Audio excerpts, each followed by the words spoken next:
From I'm Alliance Productions, this is Singletrack, episode 304.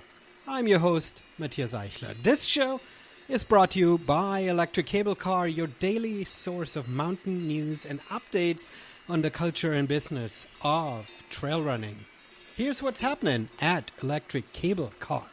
This week we're in full-on racing mode. Innsbruck, host of last year's World Championships, hosted their Alpine Trail Run Festival with over 5,000 runners.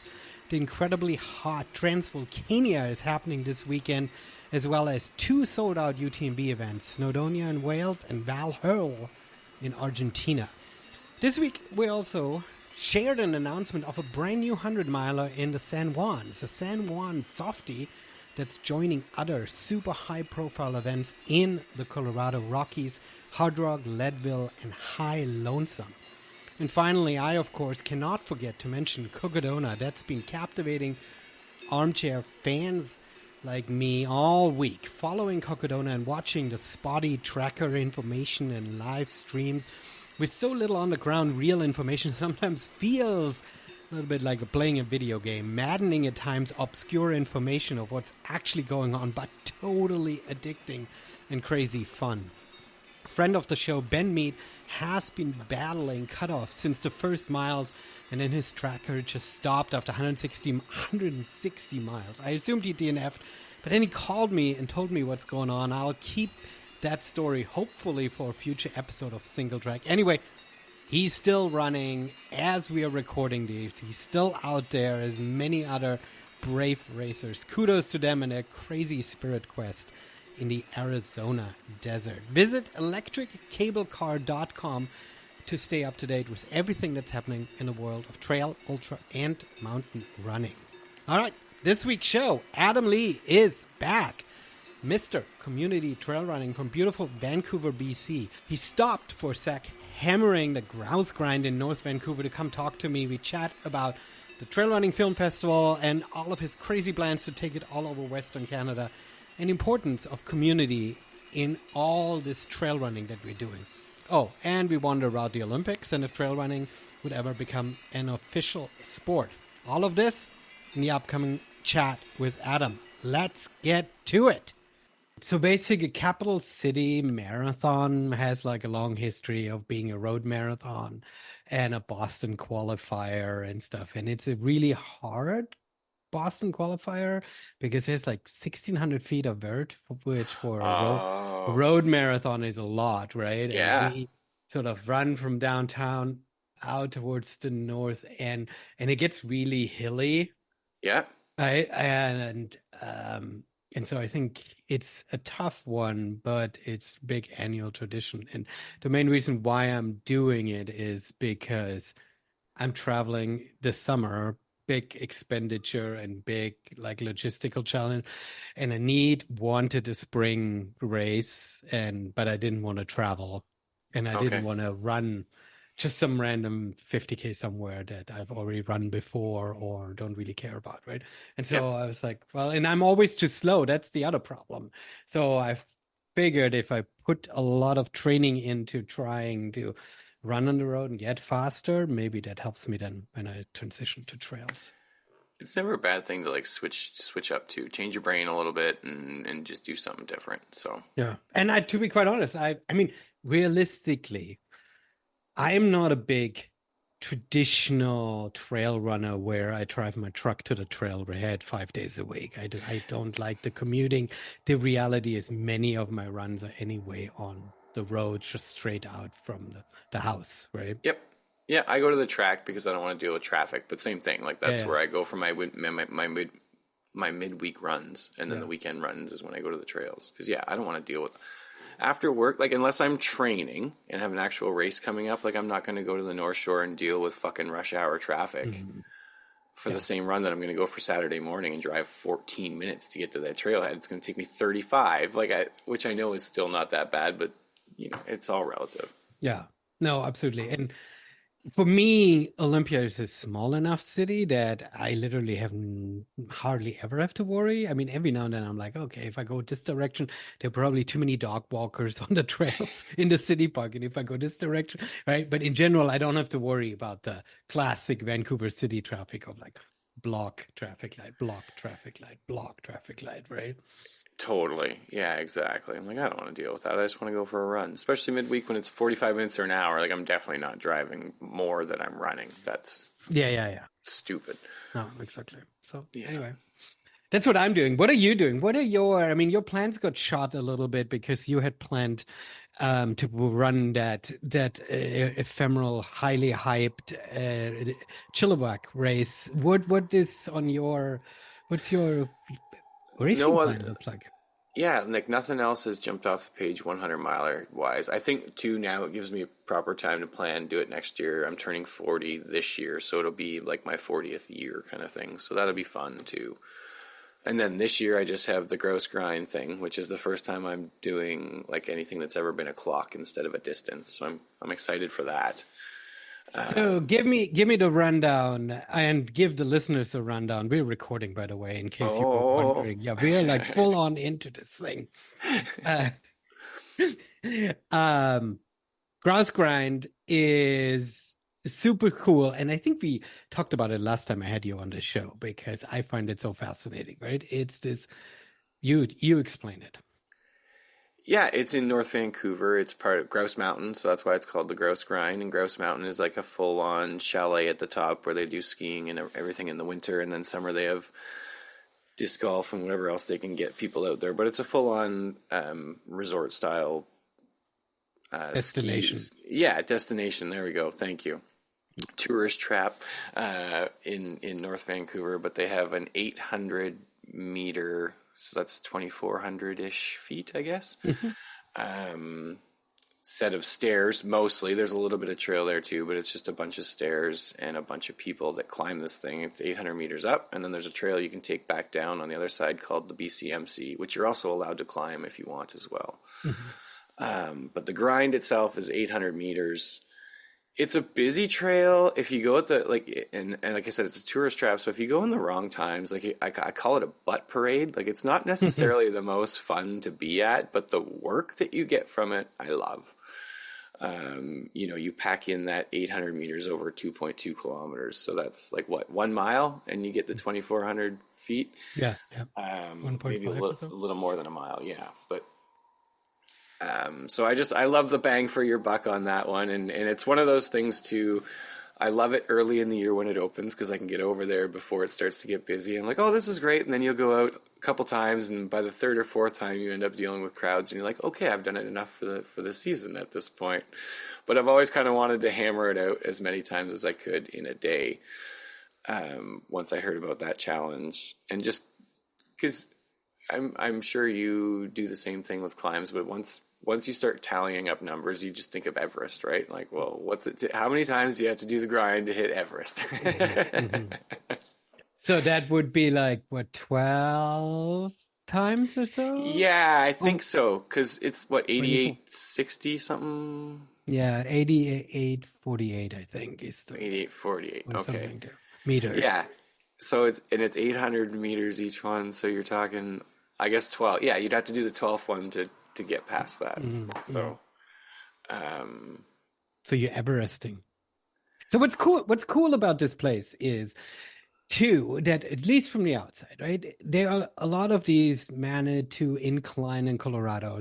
Outside Colorado Springs, it's a little bit like that, where something gets so popular in general. Everybody, especially trail runners, we talk a little bit about sort of these hidden trails that are sort of only our favorites where nobody else knows it, right? But the grass grind is so popular that you are an idiot if you are a trail runner and you complain that it's too busy, right? yes. Because Yes. it's manufactured to be a tourist trap. You just have to get over that. Either as a trail runner, you never run it if you have a problem with that, or you are smart and go during times when nobody is there and sneak one in, right? But you cannot complain because sort of the tide has broken, right? I mean, it's just too busy, right? 100%. And you always, it doesn't matter when you go, you could be the busiest time ever. There is one person that's trying to set their personal best and they're getting mad at everyone. And you're just like, what are you doing? Yeah. Like, Yeah. it's Saturday at 2 p.m. Like, what, Yeah. you know Yeah. what I mean? Fantastic.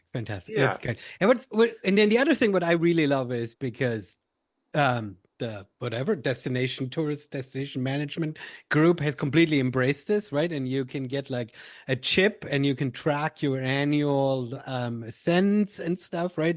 Sort of a Yes. global, there's a leaderboard and stuff, right? I mean, there's so many like really, really cool aspects where yeah, I love this in those areas where, I mean, it's North Vancouver, it's right out the front door of a major metropolitan city, right? The idea that this somehow needs to be wild and hidden is, pointless. Embrace it. Exactly. You go 2 trails. Like I can tell you a bunch of ways to go up the mountain, and you won't see anyone. So Exactly. yeah. It's all good. It is what it is, and it's fun. And you get to the top, and because it's the tourist trap, you can get your espresso shot with some whipped cream on there, or a beer, or a cookie. Like you get the best of both worlds. If you don't want to put your thighs through the thrashing, you hop on the gondola and come on down. Like it's great like that. I'm too cheap for the gondola myself, but I completely appreciate the fact that it's there, and if people are doing it that way too, at least you get to do the climb. But isn't it something that when you get one of those like annual like trackers where you can track your grinds, you get the descents for free? Oh, I don't know. I'm That's over my head. I'd have to look at Yeah. that. I feel like I've read that somewhere. It's been a few years that I've looked into this, but I want to say that, if you like, pay for the tracker that it tracks you on the leaderboard. But let's get back to the Kraus Grind Challenge. That's something that you're about to do. Tell me all about it. But the challenge, they open it up at 4 a.m. and you get to go till 10 p.m. It's the longest day of the year. It just seems like a kind of a really fun way to celebrate the equinox. That's what that's called, right? Summer equinox? Well, one of those. I don't know. I don't know which one's which. Yes. Longest day of the year. Midsummer. I don't know. Okay. Either way. Anyway.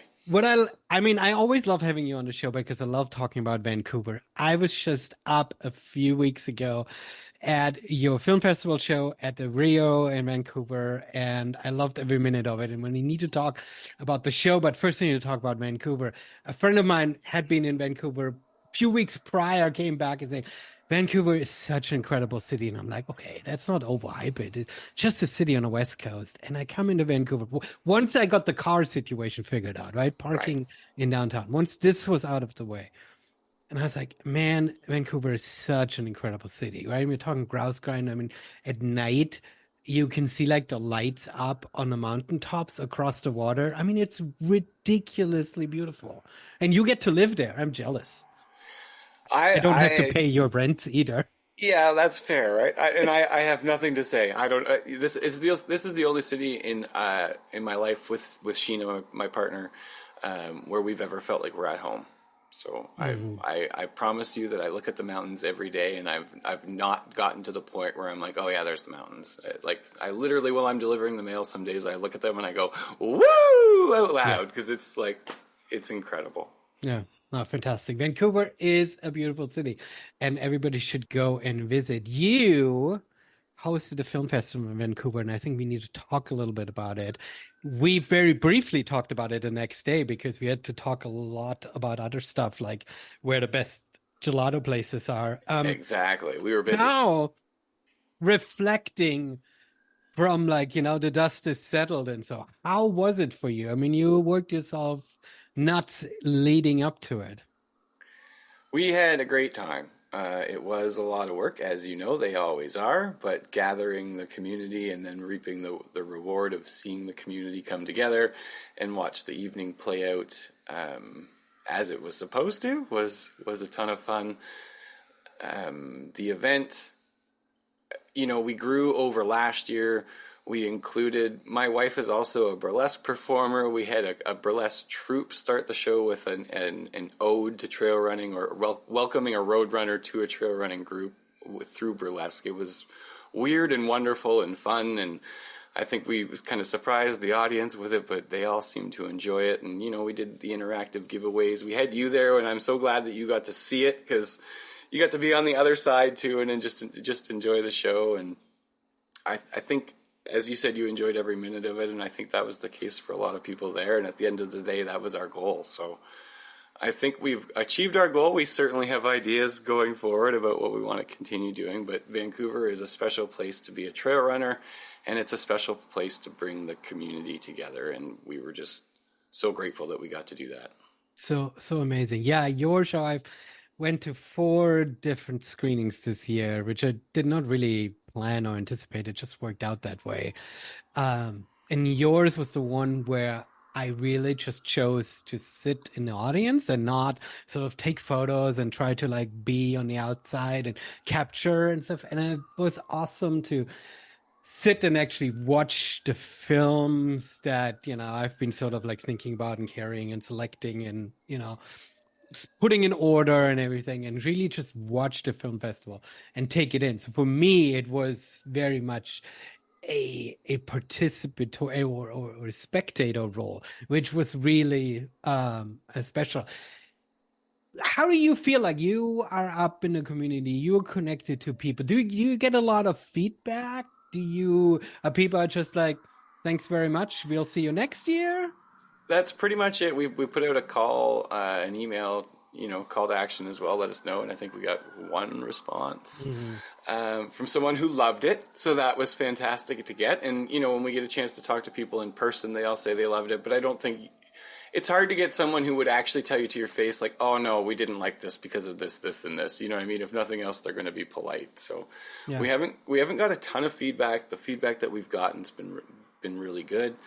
And we'll just continue to try and find feedback from people if we can get it, for sure. Yeah. I mean, I say this quite frequently. Famously, Steve Jobs said, people don't know what they want, so don't ask them, right? So you need to get a sense of what they want, and you need to deliver on that, right? If you ask them, they will tell you all kinds of like weird things, but partially people don't want to have to think about, right? They want to know that the film festival is coming. They would be very sad. I mean, the amount of like, clenching of teeth you would be getting if the film festival wouldn't come to Vancouver, right? But they also just want to show up and have that event. Not everything needs to be always fully involved and fully engaged, right? Yeah, absolutely. It's nice we don't want to have our brains on all the time. That's why we're going to hang out at these things, for sure. So yeah, I'm not upset about the lack of feedback. That's for sure. I just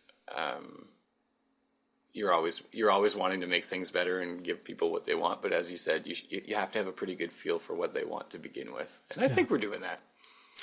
I mean, I think so too. I mean, universally, the feedback is that the film's a great and an improvement over last year. And, overall, I think the hosts are super happy. And this is sort of, for me, the interesting piece that I want to check, that the hosts are happy, right? Because you're the ones who are putting a lot of work into this.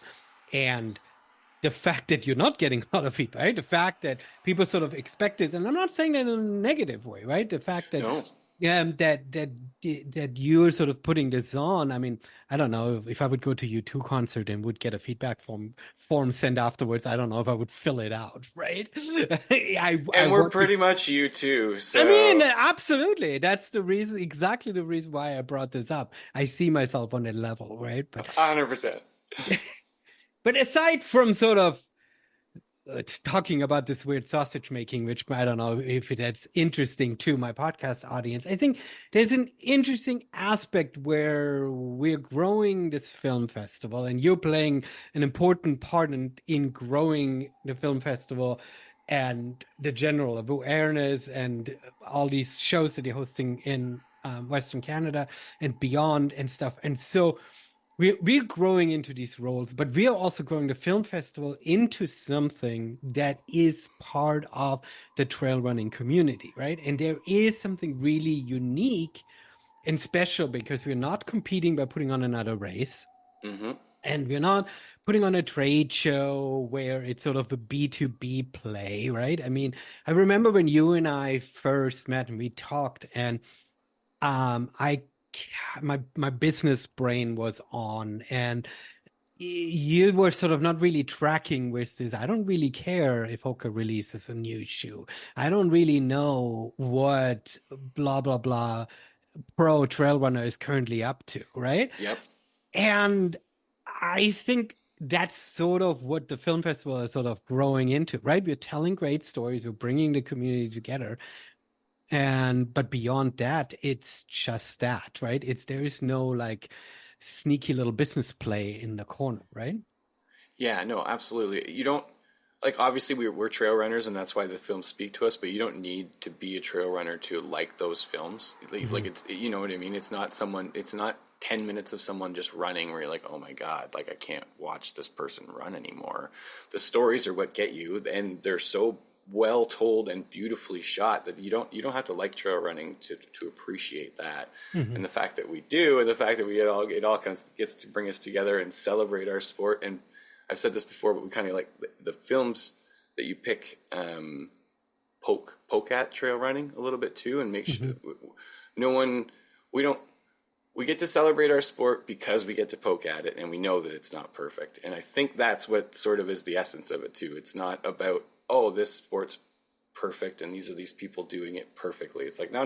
There's some shit here that we're sorting through, but the world through this sport can become a better place, and we're all kind of trying to do that together. So it's by poking at it, do you mean that we're not just showing Red Bull films? yeah, Right? exactly. It's not just a bunch of stoke, which has its own place for sure, but it just like Yeah. it makes it real. I agree. I agree. I think that's an important part what also attracts people to trail running in some respects, right? Because trail running is just super, super hard. You can't really buy yourself a 100-mile finish, right? I Yeah. mean, it's something that you really have to work for, and therefore, I think it attracts people who are willing to work on themselves and perhaps also not take themselves too serious, right?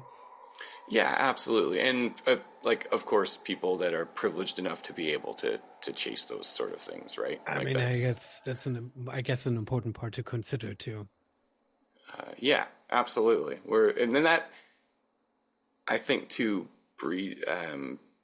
shows itself in the community and the sport too. I don't think a lot of people take it for granted that we're able to do what we are. Yeah, no, that's true.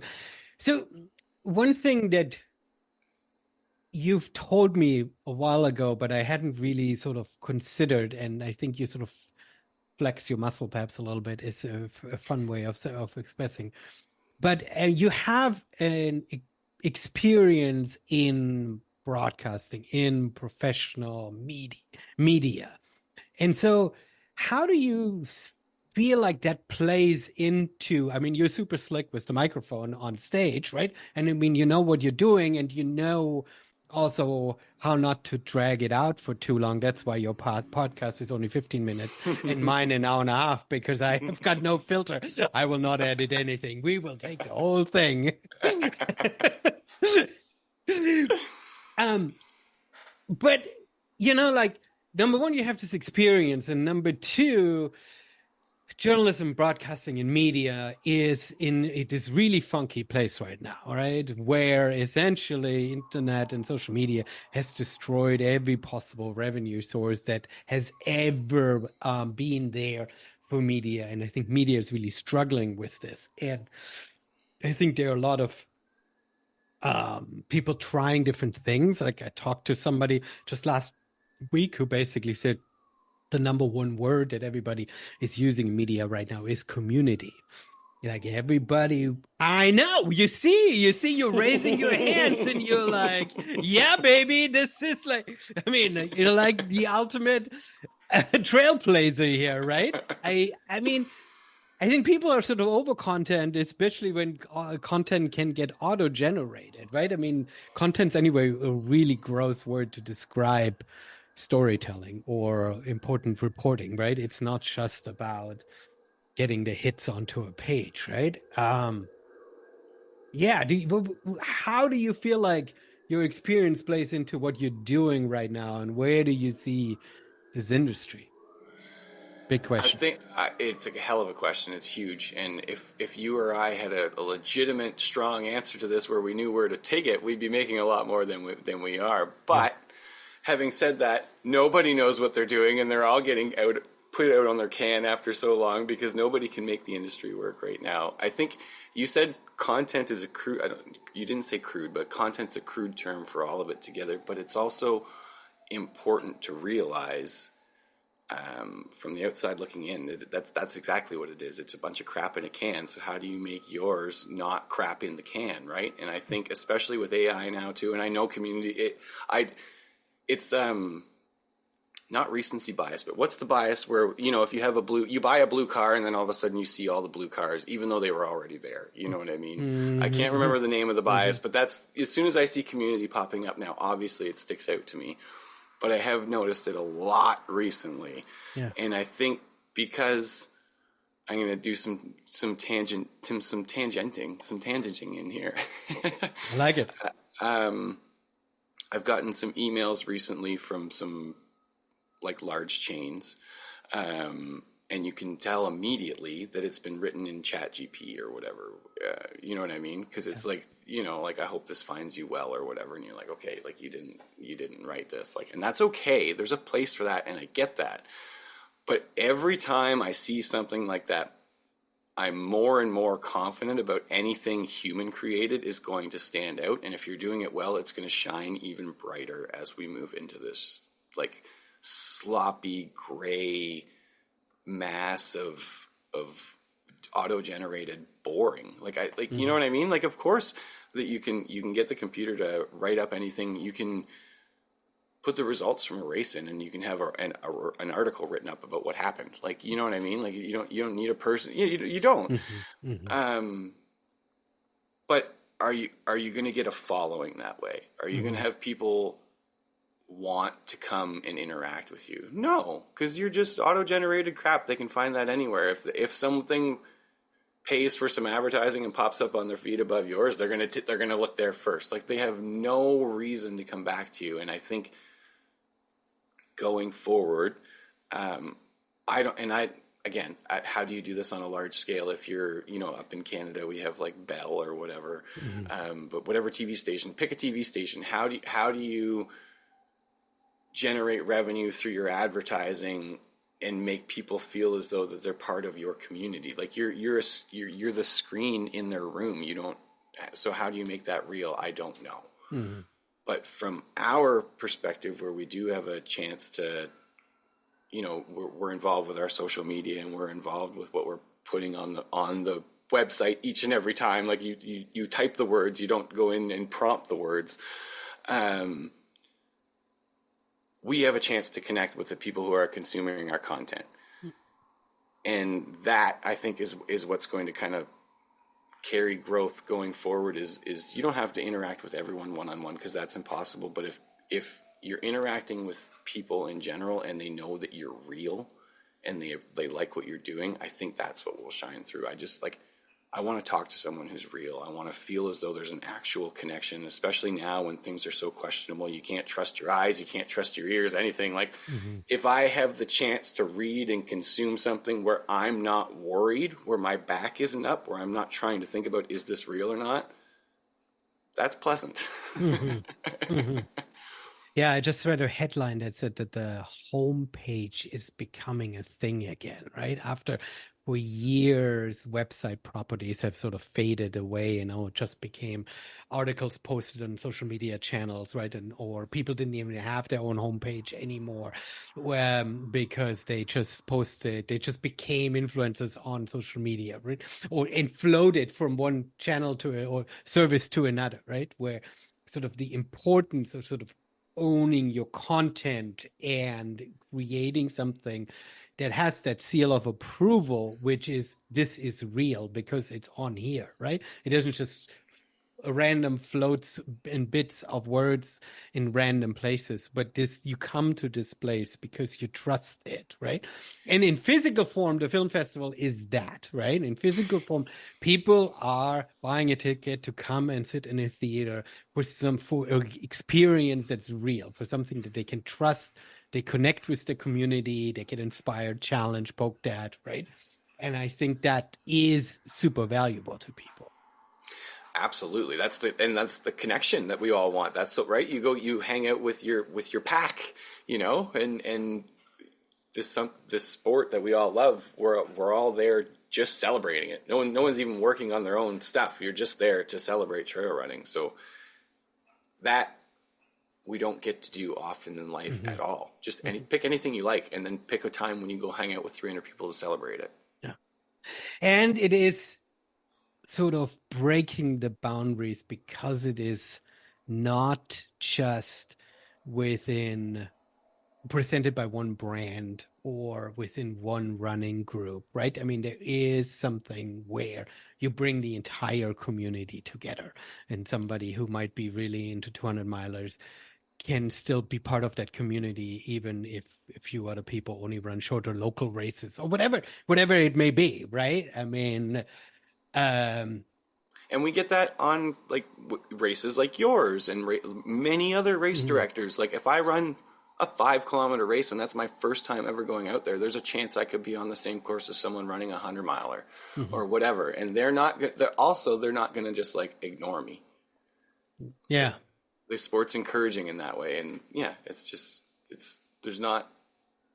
there's always ego, but I feel like there's a lot less in this sport than you can find in a lot of things. Yeah. So when you started community trail running, how would you describe it? A newsletter and podcast? What's your little elevator pitch? Yeah, it was when I started it was a newsletter and podcast. I'd say now it's more a podcast with a little bit of newsletter, Okay. Like I enjoyed the podcasting so much that's what kind of rose to the top. I still like writing here and there, but I don't get a ton of ideas, and I feel it's lovely to not have the pressure to try and jam something out. So if I do write something, it's because I want to. I like it. So the interesting thing is with that, and we're talking about how to create content that's authentic, is you never really fit into a specific niche. You created exactly what you wanted to create. Like you're not doing gear reviews. You're not writing race reports. You're not even very personal, right? There are a lot of Substackers who once a week write about their long run, and there are lots of thoughts that they had on their long run and stuff, right? And I mean, I'm not no judgment here. If you want to write your personal thoughts down and publicly journal, more power to you, right? But absolutely, you've never really fit into that niche. Was it coming from your broadcasting experience? Was it strategic and tactical? Or was it really just like, I'm scratching my own itch? I just want to do what I want to do. Both, for sure. Okay. Definitely both. I knew what I could do and what would be my strength. And that's kind of where I jumped off from.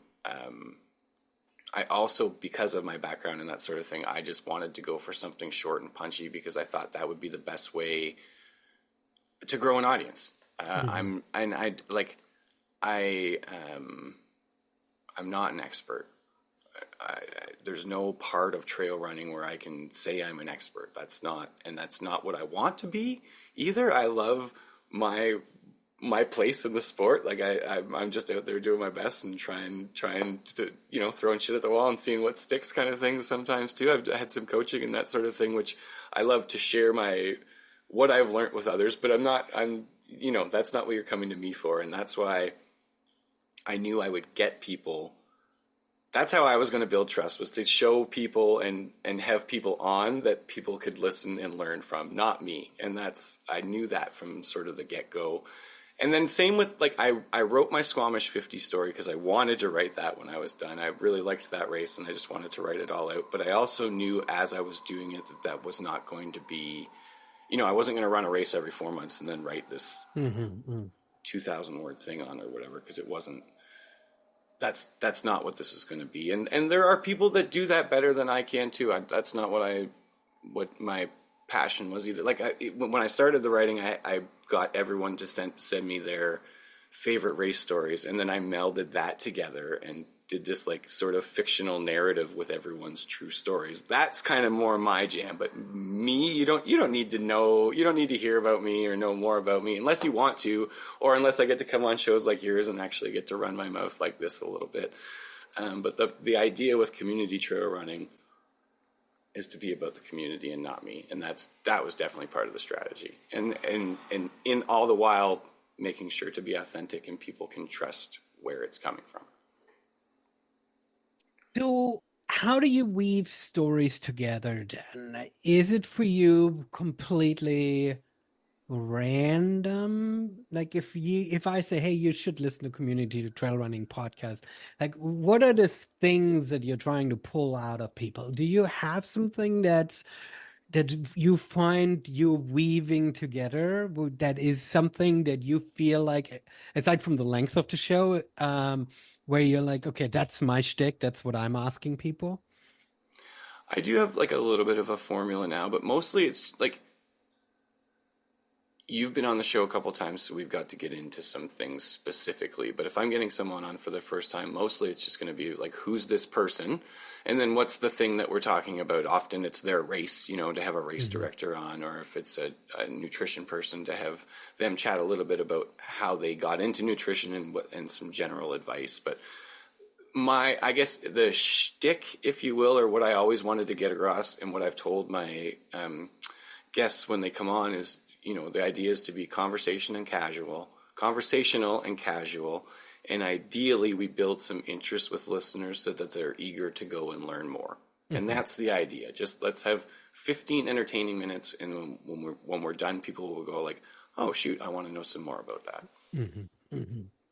And it's interesting. I mean, I think we're sort of selecting our guests in a similar fashion, that we're sort of not very targeted and not very focused on who we are bringing on, right? And letting the guests sort of dictate what the story is like.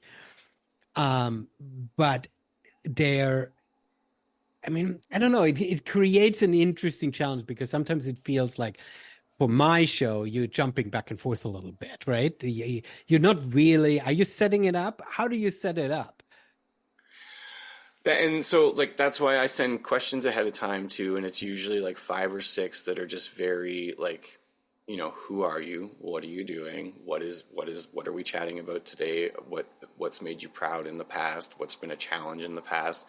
And the idea of that mostly is to get someone's brain warmed up. It's not that we need to follow that note by note. We don't need to get it all in. That's all. It's just so that when you sit down, because some people too, because my podcast is 15 to 20 minutes, they're like, okay, like I have, I think I'll do okay, but I have a lot to say or whatever. I'm like, don't worry, you don't have to say anything. Like, that's not the point. Well, that's not true. It's a podcast.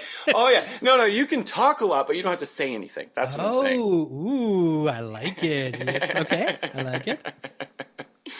But ideally, especially in a shorter show, we want them to actually say something. So that's the idea of the outline.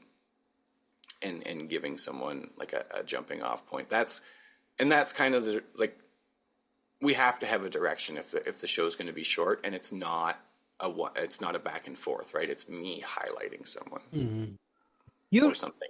You're really good at letting the other person shine and putting yourself on the side. You're not like putting your opinions out. Right? You're not forcing your opinions onto the conversation, not even on the person, right? But do you feel like it makes you a little bit too invisible sometimes? I've told friends that some of my favorite episodes are like, you won't even hear me for the first 8 minutes. I just get the hell out of the way. Like, someone will just go, and I'm like, amazing. Because that's what it's about. I'm like an umpire. You know what I mean? If I'm invisible, that means I did my job. Perfect. You didn't notice me? Awesome. You just heard the guest. You heard the story. That's fantastic. That's the way I look at it. It's literally not about me. So that's kind of the way I look at it. And that's, if you're going to feature someone and do the format that I'm doing, I think that's the way you have to do it. You have to get out of the way and actually highlight the guest, because I'm not, yeah, you don't, you know, if the guest is like, oh, I ran this 50 miler and it was really challenging at the front of the pack and we swapped leads, you don't need me to go like, yeah, I remember this race when like I saw the leaders. So you know what I mean? Like, well, who cares? Like, no. That's not what I'm there for. So it's interesting because you're right. If you do 15 minutes, you really have to focus, right? I mean, we've been talking now for half an hour, and you know, I'm just rambling, right? I mean, so am I. no, but I mean, if you have to be succinct. But on the other side, it's the other part that I think is interesting too is that most other podcasts become known because their hosts become celebrities, right? Retro and some of these people, right? That you listen to their podcast because the host is sort of the star, right? And your thing is, I really want to get out of the way. I don't want to be the star of the community trail running podcast. And yeah, like being a star is just such a funny term. So but yeah, it's not like I have no ego to get out of this for sure. That's like that. And that's I think coming from the media background too, like I worked with a lot of incredible people in media flat out, like journalists, sports reporters, like the amount of ego that could be easily involved in what I dealt with, and the actual reality is so nice. Like there's not a ton. You would think there'd be way more ego. However, having said all of that, I always appreciated a story that when the story shined and not when the reporter tried to make it their story. Right? Like let the story tell the story. You don't, and that is what will make you as the storyteller shine, not because you put your weird stamp on it. Yeah.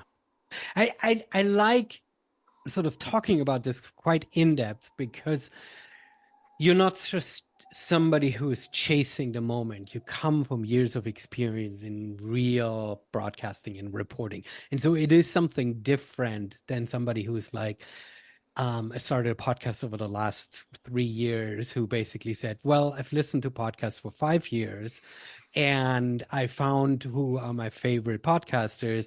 And now I feel confident enough to start my own podcast, right? That's me and dozens of others, right? And so you come at it from a different perspective, which is a lot more professionally experienced. And so it creates a unique product and positions you also in your podcast in a very unique place in the entire world, because you're not just chasing, I am the ... of my genre, right?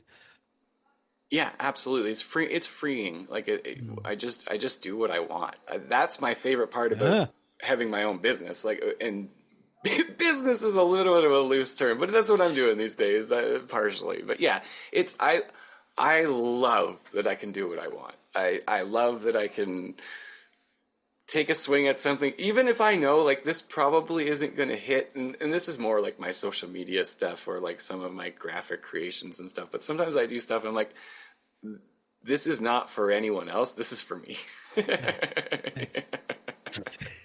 I like it. I mean, that's the beauty of running your own business, that you can scratch your itch a little bit, right? You can do something that you feel like that at the end of the day, if you can be in a place where you don't have to fret about the numbers, about the downloads or the advertising dollars, right? Then you can go to bed saying, I'm doing this because I love the project and I am doing the project exactly the way I want to. And that's what brings me joy. And it's fun to have a project and have to work on something like that without feeling the pressure of, is it performing? Right? Yeah, exactly. And because I had a music blog back in the day where I just burnt myself out because first of all, I'm not that musically inclined. It was like literally like, here's music I like because it sounds fun or whatever. And I just wrote, it was a thing where I moved across the country. I had time on my hands and I was like, well, I'm going to go crazy if I don't give my brain something to do. So that's what I did at the time. But I burnt myself out with it because I was never totally into it. Whereas this, it's just been so different. It's been so fun, and I'm so into it. I'm always trying to like sort of look forward and think about what I can do. But I'm all of a sudden 2.5 years in, and you get 2.5 years of data, so you actually do get to see like, oh, there has been a little bit of growth, and there is a little bit of a following. And I was telling my wife this. No, I think I told you this when we were walking around the day after as well. But when I introduced myself at the film festival the first year, Yes. it's like, I'm Adam Lee from Community Trail Running, blah, blah, blah, blah. And the second year, I'm like, I'm Adam Lee from Community Trail Running. And before I got to go blah, blah, blah, blah, people cheered. And I was like, oh, Yeah. people know it. That's so, yeah, it was so, there has been a little bit of growth, and like, that's been kind of fun. Especially rewarding because I've just done what I've wanted the whole time. Not like I've just done what I've wanted, but it's been true to myself in a like an actual personal project. So to actually see it working is kind of cool.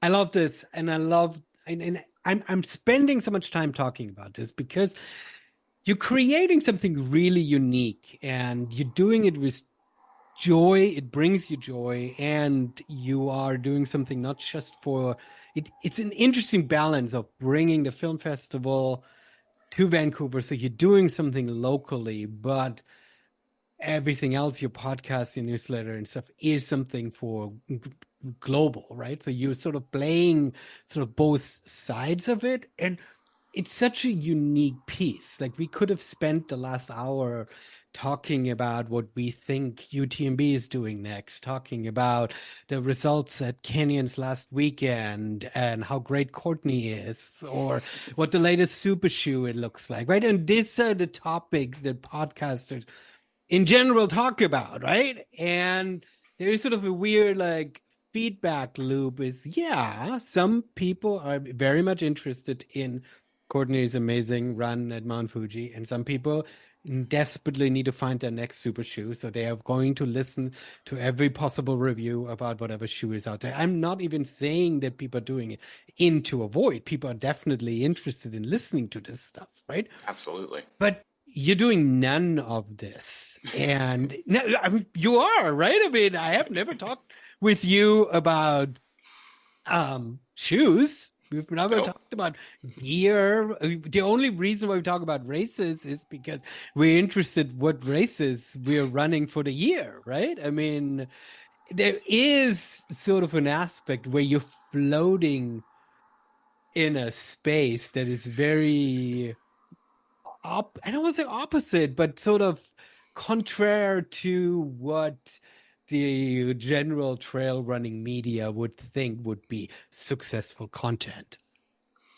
And again, that is part of strategy too. You don't need me running there are former and current professional runners who will tell you what's going on with these races and who did what and all that. So why do you need to listen to me? Like that, there's again, it just comes back to what value can I actually provide to people, and through the best way I've found providing value to people is highlighting others and their stories and what they have to say. That's the value.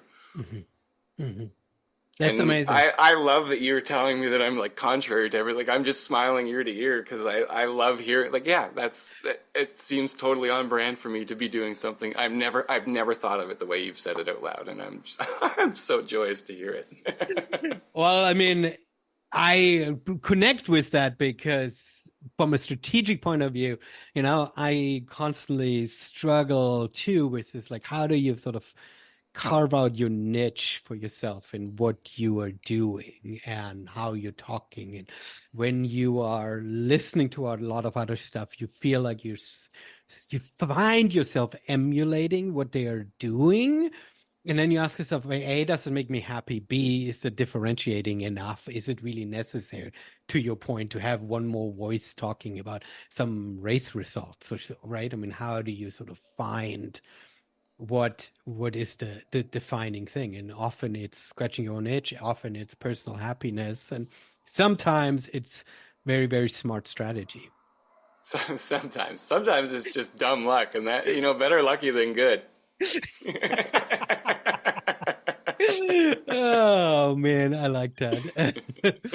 So let's talk about something that the trail running community is debating this week and sort of switch the topics a little bit, because I do want to get to the larger opinion of yours a little bit. Trail running at the Olympics Mm-hmm. is been something that's been off and on debated and discussed, and has had sort of a resurgence in like media attention over the last couple of weeks. I think Morel, a shoemaker, has sort of used the incoming Paris Olympics to have like a media blitz marketing campaign where they had trail runners run from England to Paris to sort of deliver an open letter and saying, hey, we would love trail running to be an Olympic sport. Um, Obviously, it's way too late for Paris, and I'm trying to give a little bit of background here. And I think the IOC Olympic Committee went away with these exhibition sports. Like for a few years, they were allowing sports to be a Yep. showcase sport, but they weren't official medal sports. And I think they put away with that. It doesn't exist anymore. Now it's either you're a sport or not, right? And I did a little bit of research. Obviously, Paris is happening, and Paris would have been something that would have been good with the general huge interest of trail running in France, right? But I think you need to be like 15 years ahead of time in order to actually get this to be recognized, right? Right. Um, and so 15 years ago, trail running wasn't that big in France yet, right? Because even for LA, where it also would have made sense with the closeness of Western states in California and stuff, right? You'd think they could have gotten trail running into to LA, which is 2028, the next Olympics. Even that's already closed. They've already selected Right. their sports, right? So the actual possible next step where trail running could actually become an Olympic sport is literally Brisbane, Australia, which is 2032, which is like my brain is blowing to even consider to think about that long, right?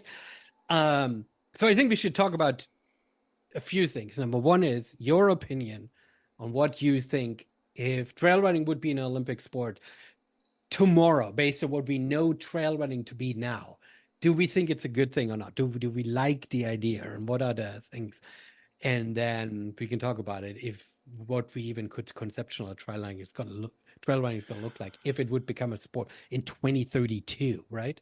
That's, yeah, just absurd to think about. I don't want to think about 2032 right now. It's going to feel like next friggin' week. You know how many screenings I have before then, Matthias? Well, I mean, I'm just going to tell you the goal is to get the film festival to the Olympics, Okay, right? perfect. Right? Perfect. And therefore it has to happen. 100%. 100%. Okay, If trail hold running's on. in, the film festival's there. All right. Okay, we finished this conversation. Next. If we can take advantage of it, it's a clear yes. Exactly. Exactly. I mean, that's so the whole like window between when it happens and when it actually happens, of course, is so bizarre. But like, you want to put trail running in the Olympics? I'm game. Whatever. Sounds great. Like, yeah, totally. Why not? I have a hard time with the Olympics as I get older because you see so much just like corruption around it and that sort of thing, and it costs a ton. My experience here in Vancouver was it was so fun to come and be a part of that atmosphere, though, and watch some games and that sort of thing. And we actually use the things that were built for the Olympics, so that's nice. That's handy. You know, it's not like they're just rot where they once stood. So the games bring the world together. They highlight sports. If we want trail running to continue to kind of like grow and get support and funding and that sort of thing, then being in the Olympics I don't think is a bad thing. And that spills over into everything where we want to, you know, protect trails, and so more people are on trails, and hopefully that means parks would then take more interest in supporting the trails and keeping them for people and that sort of thing. So I like all of that in theory is fantastic. As to your other point as to how that would actually look, like it's one of those sports that I don't think actually gets any coverage on TV. Like it's just one of those sports that happens, and they're like, here's the 3 medal winners from trail running, because either that or it's like a closed course where it's like backyard style almost. Like I don't know. I don't know. I don't know. You know what? Let's do it backyard style. And they do it when the opening ceremonies start, and whoever makes it to the fucking closing ceremonies wins.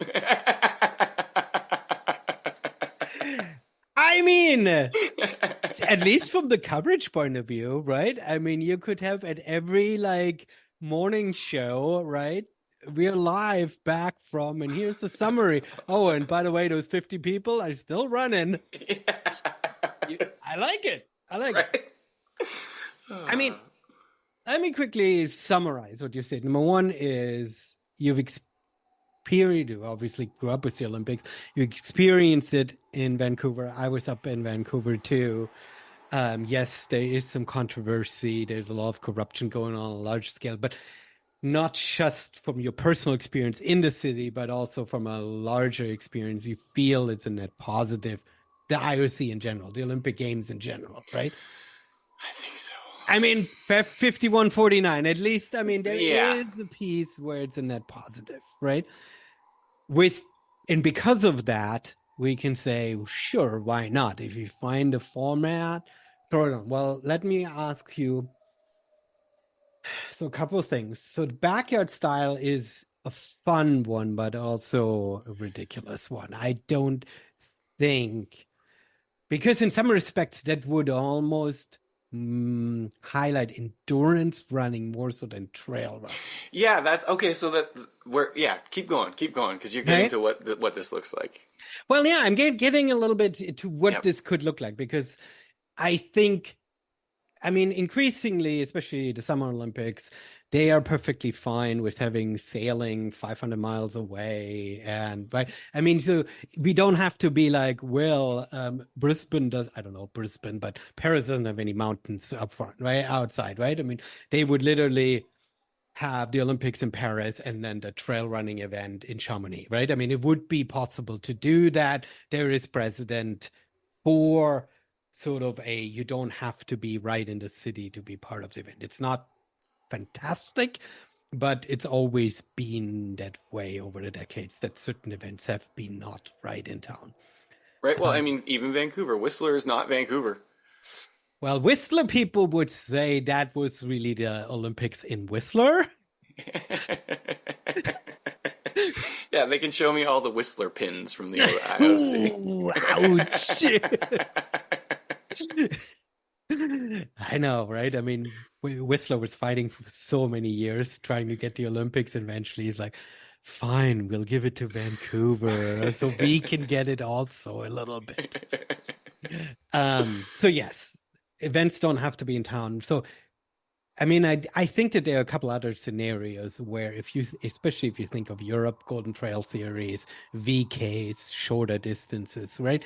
Where you could highlight the gnarliness, right? I mean, you're talking about grouse grind, right? Where you could highlight the athleticism, the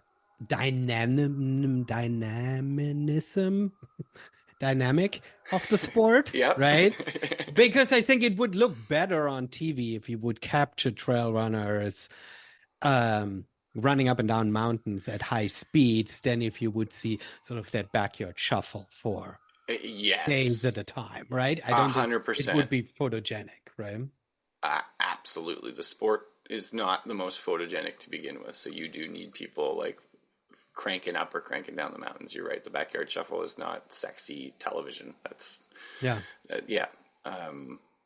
I like because I guess you could have like a VK and then like another race or something. Like you could have a couple of I've lost the word, but a couple styles. Competitions, couple styles, yes. Yeah. Which is something that the IC often does, right? I mean, when climbing became the Olympics, there were a few different. When snowboarding became the Olympics, there were a few different disciplines, right? Disciplines, there it right? is. Where it's one sport, multiple disciplines. So you can immediately include a larger group of athletes, right? Because the federations so need to consider they're not going to send one trail runner, right? They want to send a team. Yes. Right. I mean, the World Championship sort of is trying to model that, right? They have long trail, short trail. And this is what I'll ask you, pivoting off of this a little bit. So let's say trail running's in, boom, 2032, it's coming. What happens with all of these events that are now competing, trying to create these own series, and then countries trying to figure out who they're going to send and what that process looks like? I feel like there's got to be some sort of amalgamation. There's got to be some sort of agreement to ranking if that's going to happen. Like there's got to be big changes on the back end too. Does there not? Or do we just keep going in this like hodgepodgey weird? If it's in the Olympics, it suddenly has to have a lot more structure. And I don't know if that's, maybe this is me being an old man about it, but I don't know if that's a great thing. I don't know. Well, I think a couple things. If you're looking at other sports, if you're looking Winter Olympics, right? The years where there is the Olympics, the ski World Cup season is adjusted to account for the Olympics, right? And so I think there is something where the calendar overall would get adjusted every 4 years for that. The interesting piece is that in skiing, the World Cup circuit is literally sort of outside of like the free skiing X game crazy stuff, right? If you are a downhill skier, the World Cup is the only thing that exists. So the amount of consolidation that had to happen to even sort of get there is crazy, because we are looking at like, I don't know how many different global series of trail running at this point. And there is, I mean, ultimately, if it becomes an Olympic sport, and if the federations would start really take the serious, which is then probably another like 20 years, if realistically, right? They're not immediately jumping on the board and funding all of this, right? That would sort of lead to athletes grooming themselves to become a Olympic trail runner. And that would then lead to them favoring races that are in the Olympic style, which could mean races that don't fit that style or racing series would fade away, right? Yep, absolutely. Having said this, with skiing, it's one of the number one. The Olympics and the Olympic disciplines are built into the World Cup and reflect the World Cup, right? But if you think of triathlon is Olympic, but it's not the Ironman distance, right? So if Yes. you are doing then you're doing the shorter circuit, and it doesn't affect the other the other disciplines, right? Yeah, absolutely. That, and you can take from that pool of athletes because they're not overextending; they're coming back in triathlon, right? So it's you don't have to worry about them doing something that they're not already capable of. Yeah, I mean it's the interesting piece is, I think the second the IRC would be interested, and I don't know. I think, well, I think we can probably extrapolate this out. The proposal for Brisbane is happening right now. I heard that the LA window has just closed. LA, that's 4 years prior, right? So by 2028, which is still 4 years from now, we will know if trail running is being accepted. So trail running and all of the big players, Golden Trail Series, Sky Running, all of the brands, UTMB, Ironman, right? They all get to, for 4 years, establish themselves and showcase their sport directly and indirectly to the IRC before the decision is even being made, right? It's funny because this feels like a conversation from 30 years ago. Like it feels like it's stuck in the past almost. Like this whole getting positioning in the Olympics, and it almost feels like going back to the podcasting thing in media where it's all comes to. Like I know the Olympics could be a net positive, but I also like, why not why have these companies put all their effort into trying to get this game into the sport, or get this sport into the games, when they could make their own games, their own, like, that's what the X Games did. They're like, oh, you know what, we have all these amazing athletes that do these amazing things, and we're just like, they're not known well enough, so let's just pump the hell out of it. Like, why not create an event where we bring people together and showcase the sport, instead of hoping to get it into the Olympics? And then, are we then trusting that the Olympics will figure out how to highlight our sport? I think it's not that. I think number one, many of the sports, I mean, soccer is Olympic, tennis is Olympics. I think most. But those are games that are already designed. Trail running will have to be designed to fit into the Olympics. Yeah, you know what I mean? But I mean, tennis is on a court, basketball is on a court, hockey's on a court. Like the skiing, I guess that's not a court. That's a course. Yeah. But I don't know. So what you're saying is, well, I mean, in some respects, trail running is undefined, right? There's everything from a 200 plus miler. So I guess we're letting the Olympics define it, not create it. But we are defining it with the promise and hope that the IOC will accept or be interested in a particular format. And right now we are throwing ideas at the wall, and I think it's beautiful, right? That we're showcasing everything from a backyard that you mentioned to the classic 100-miler, right? To these short runs.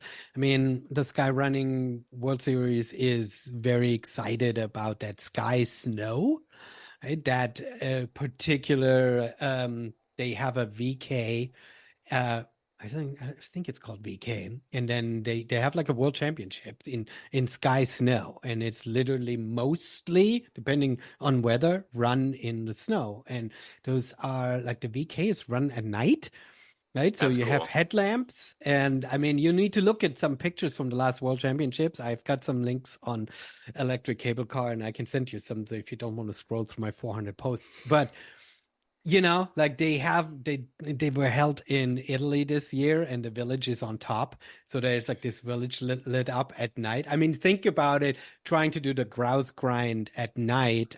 You know, the trees, it might not be cool to illuminate, but you could have a race up the grouse grind at night or something like that, right? Totally. I think that was another conversation that you and I had. I'd love to see like a ski slope lit up at night and people running down.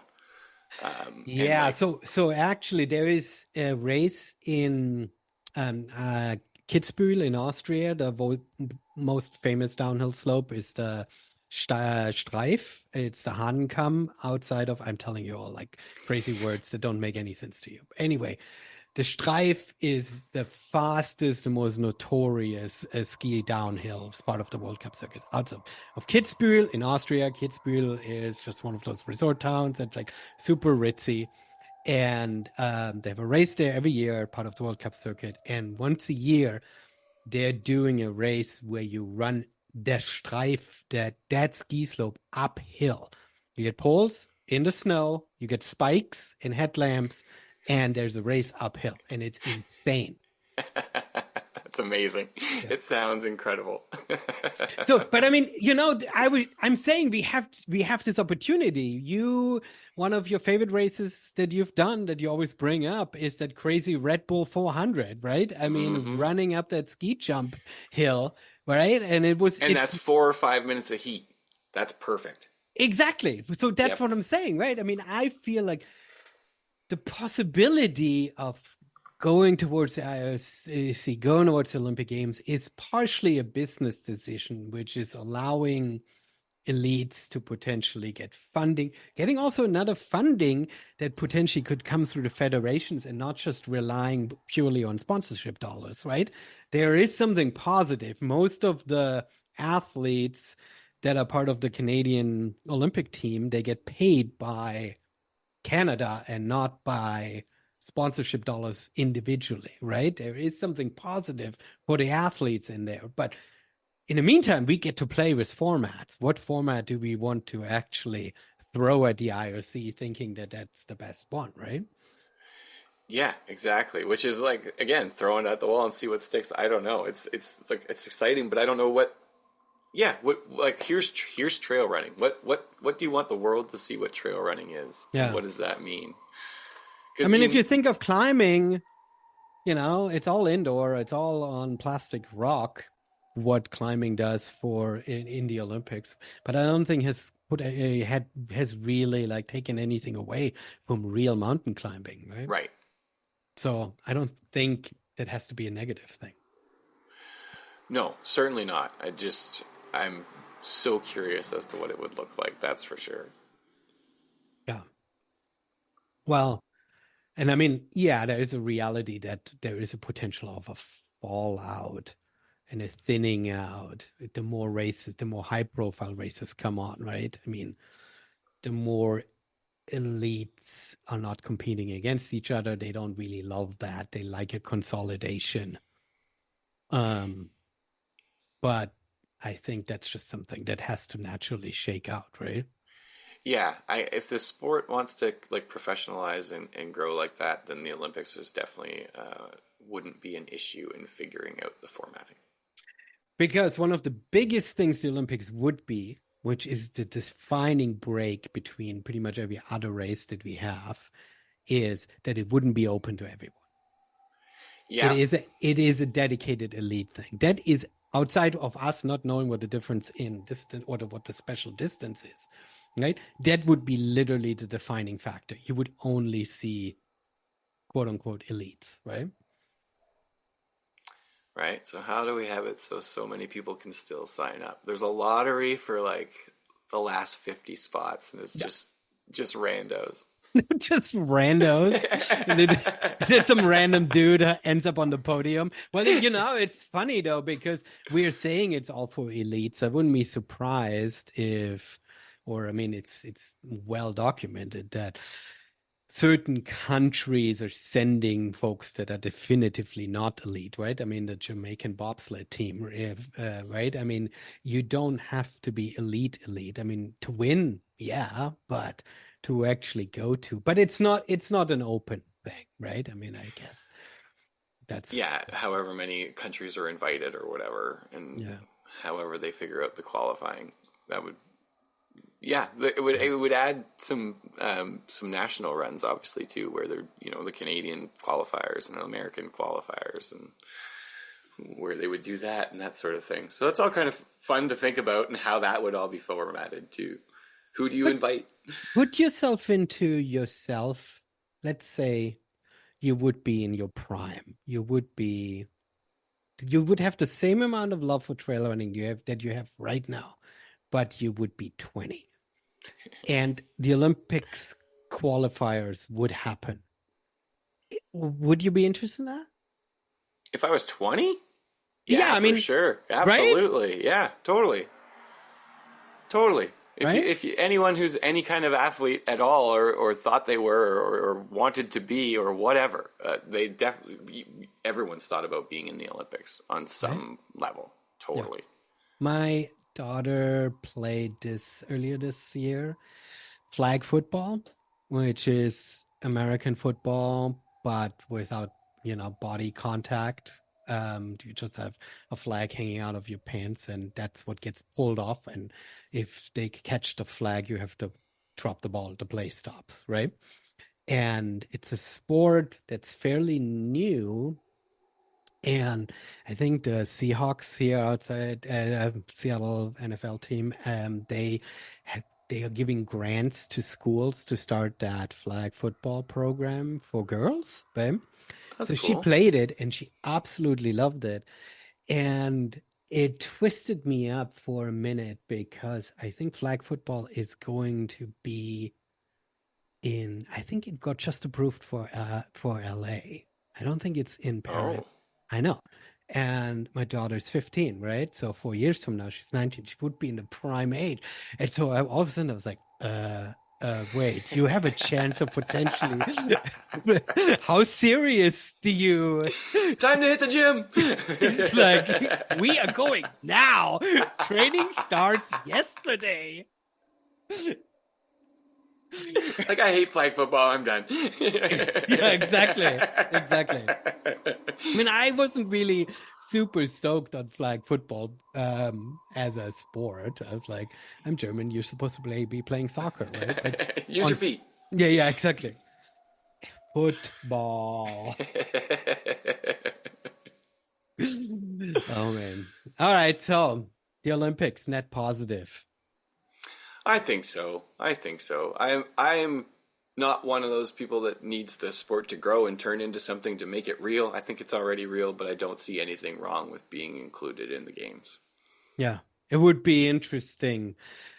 Like at Canyons last week, Molly Seidel was part of the registered athletes and she pulled out. She won a bronze medal in the Olympic Games in Tokyo a few years ago.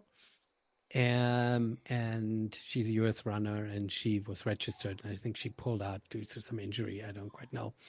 But I don't know if that was the first time, but it was the first time where I think an athlete in her prime who had previously been an Olympic athlete was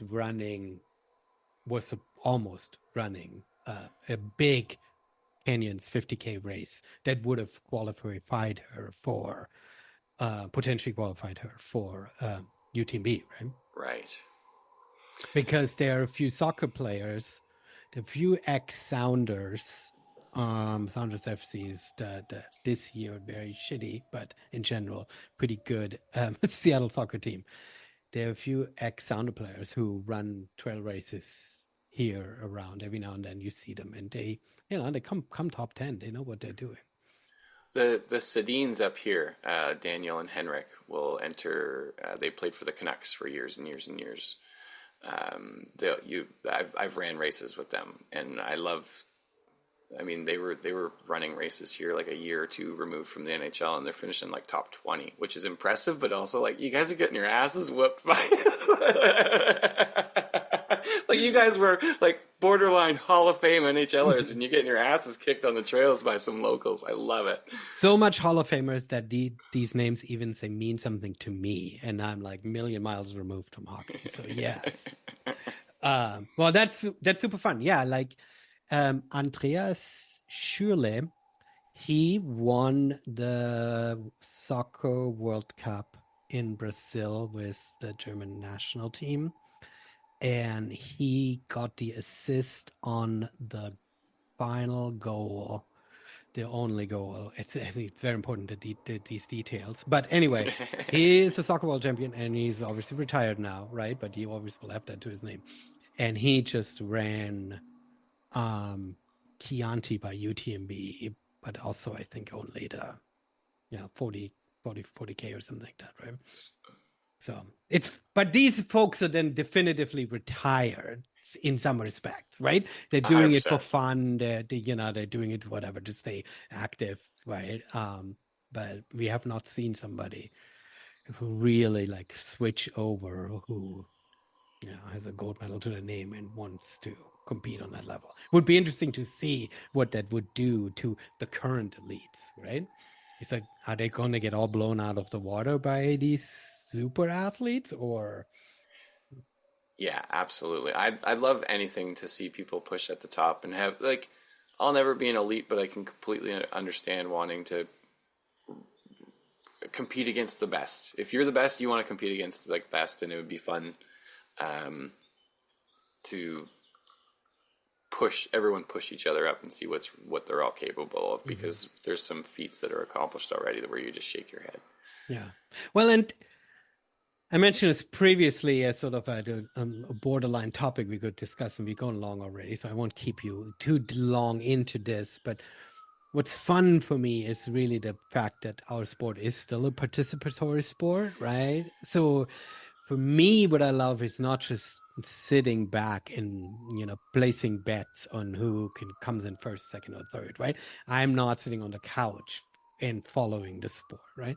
I love the idea that if the Olympics would be, triathlon would be in the Olympics, that I could have potential folks training to be in the Olympics come and sign up for my races, right? That I can rub shoulders. I mean, I love that I'm running OCC this year. I'm going to be in Chamonix, and Jim Walmsley is going to do UTMB again, right? I mean, it's cool to sort of be part of the same world. Yeah, absolutely. That's part of the draw. Like that's the fun part about the sport too. And like Jim Walmsley, amazing because you've known not him, but you've known of him for so long, obviously. But even just like Joe Neighbor or Jill Neighbor or whatever too, who's out for their 50th 50 or something stupid. Like the people that we get to take the start line with are all insane in some right, and there's just some incredible humans in there. So when you get to line up with like the pros or the people that you've seen sort of on a platform, that's really cool too. But I think the start line in general is just a super special place because we're a participatory sport. Like you said, everyone who's there does it. Yeah, yeah. And the more we can highlight every man, woman's, everybody's stories, and not just the top three, right? Yes. The more the sport will stay accessible to everyone, right? Because if we all feel like we're supposed to be, running a marathon in 2 hour 30, right? Then we're closing the door of people who are, it doesn't even become a possibility for people, right? Yeah, exactly. It becomes detached from reality. So before I let you go, which I will apparently never let you go, this is going to be a forever long episode. You're not done with the film festival. You've got like, I don't know, 25 more shows to do. At least. At least? Like it. Tell me a little bit about how this came to be that after last year hosting Vancouver, this year you're like going on a giant road trip. Yes, so last year was so much fun, and our main sponsor here in Vancouver is a company called Five Peaks. They've got races in a few provinces. So we had such a great time last year, and they had said, if you were interested in going anywhere else with the film festival, that we would totally support you as a sponsor again. So that's amazing. And myself and my friend Janine, who you finally got to meet, which is awesome. Yes. We put the shows together up here. Along, my wife helps, of course, as well. But Janine and I, so we talked about maybe expanding into Alberta a little bit, and I have good friends. Sheena and I have good friends in Alberta, Jason and Sabrina, who have a place, and they're like, if you want to crash and like, see if you can make it happen, like you're totally welcome to crash with us. So we thought, well, like, let's take a crack at it. So, you start calling theaters and lining things up, and we line up shows in Edmonton, Calgary, and Canmore, and then we have another partner, Sinister Sports. They're like, you should come to Crow's Nest Pass. It's the day after all your other shows. We have this running group here that's like doing a weekend camp. We wanted to be a part of it. Like, all right, so I guess we're doing a fourth show. So just like that, all of a sudden we've got 4 shows in Alberta, and we're reaching out and meeting all kinds of new trail runners and new community members, and trying to figure out how to put 4 shows together after kind of running around like our hair was on fire with our one show in our own city. It's been a blast. It's been a challenge. Ticket sales could go better. They could be worse, but we're a month out, and it's like any race where you don't know until the day happens, but you put in the best effort you can beforehand to give yourself the best chance on the day of. And right now, I think on the day of, we can honestly say we've been working our butts off, and we deserve whatever outcome we get.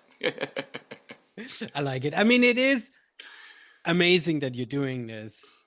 I'm super excited about you sort of expanding this out, and it's been sort of my dream for the film festival that these connect, not just the growth, right? That's not what it's about, but it's about that you find a way of leveraging your connections and your networks in a way that you want to, in a way that it works for you, right? I mean, the way this came to be wasn't you sitting in a corner and saying, "Ooh, where can I make more money?" or "Where Exactly. can I expand into?" You were invited, right? You were welcomed into a community, and I think that's super fun and natural and the right way to sort of expand this all out.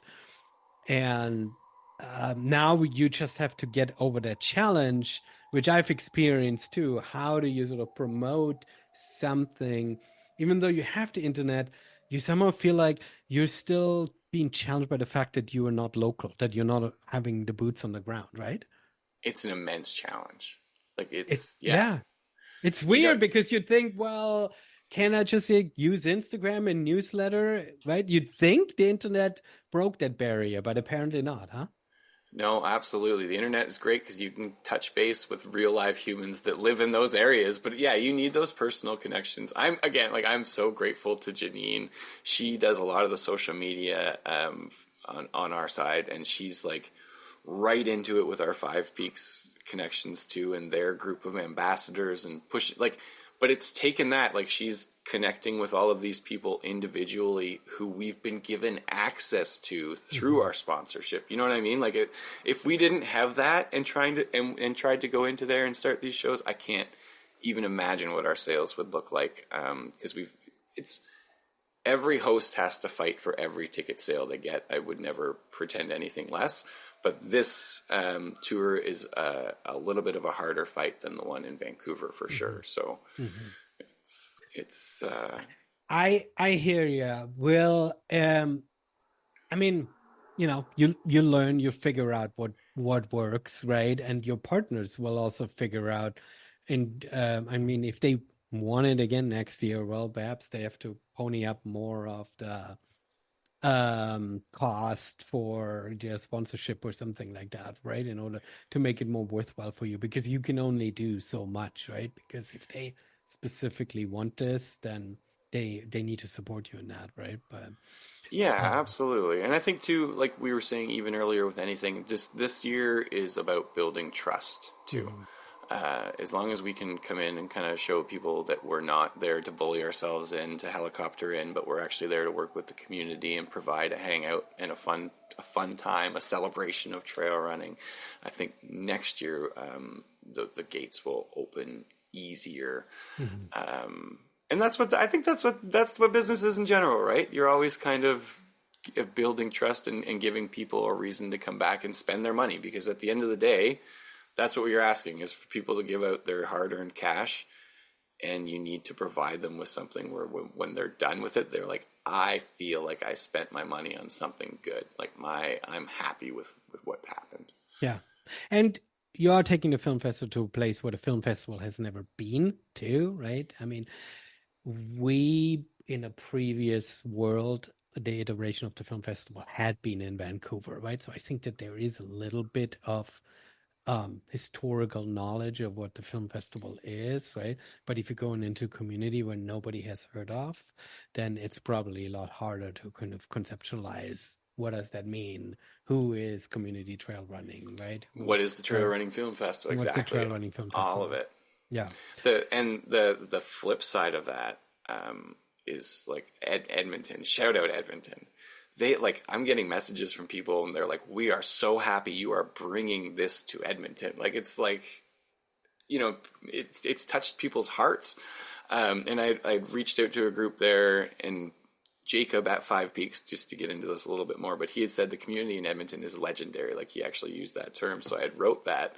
And there was another lady that responded. She's like, this like almost brings tears to my eyes, having our community described as legendary. Like we're up here just doing our thing, and to know it's being recognized. Like, so the film festival coming to Edmonton for folks there, like, is actually a way of like, to them, legitimizing them as a trail running place. And I think it's so special to be a part of that for me, but at the same time it's that like imposter syndrome. It's like I just spent like $1,000 on a license and rented the theater. Like anyone could have done this. Mhm. But the Yeah. fact that someone's going to do it and bring the community together means a lot. And it's fun to be the person that's doing that, the people that are doing that. You Well, are I let my doing. ego shine through there. Oh, very rare for you. You are the connector and an enabler. And I think that's super valuable because I think the film festival enables the communities to come together when they perhaps otherwise would come together, but only in real small running groups, not in something bigger, right? And some running groups don't have trail races because their trail systems don't really allow that, or they're not big enough to that people come out for it. So not every community can have sort of an event once a year at a minimum, right? Where something comes together. And the way we structured everything, I think it allows smaller communities to host a film festival when perhaps previously it felt a little bit like they were flyover country, right? It's like, oh, the cool stuff only happens in the big cities and we get overlooked, right? But the film festival can stop at those places, and I want to preserve that, right? I'm so excited for the two smaller shows like Canmore and Crow's Nest Pass to be in the mountains and doing the trail running film festival with folks is going to be so cool. Like I'm so jacked for that. That's amazing. So quickly, give us the dates and the locations for each one of these shows. So we're starting in Edmonton, Tuesday, June 4th. We'll be in Calgary, Wednesday, June 5th. Canmore, Thursday, June 6th. And Crow's Nest Pass, Friday, June 7th. That is insane to have them all close together. That's like constantly on the road. I mean, do you have like a bus that is like painted, or do you Kia have Rio, baby. We're going to pop the hatch up on that thing. That's amazing. Fantastic. Okay. All of these locations are on our website with links to tickets from there. If people from these areas listening to this podcast, they better be, then they need to go out and get tickets. Heck yeah. It is already in June. The mountains will open up in that area, so it will be the perfect time to get inspired and get stoked for trail running in the mountains. Hell yeah. I mean, it's a beautiful area. I've never been over there. I'm so grateful to have been able to spend a little bit of time and getting able to spend more time there. I've got a race in Crow's Nest Pass this summer too, where I'm running part of a 100-mile relay with 6 other people. So it's going to be so cool. I'm over the moon about being able to hang out with trail runners through the film festival in a bunch of different communities and travel around for a couple of weeks as trail running as a way of life. That's pretty awesome. That is super cool. Adam, thank you so much for hosting all our incredible shows all over. Thank you for spending an insane amount of time with me. This, like, for you, this is like 6 weeks worth of podcasts in one sitting. I'll chop it out and post it in pieces. Right? You got 6 parts here. That's all kinds of content, Matthias. Oh, content. Barf. Lastly, where can people find you? You can find me at communitytrailrunning.com or on any of the socials or anything like that. Super easy. Matthias, thank you for having me as always. It's always great to be here.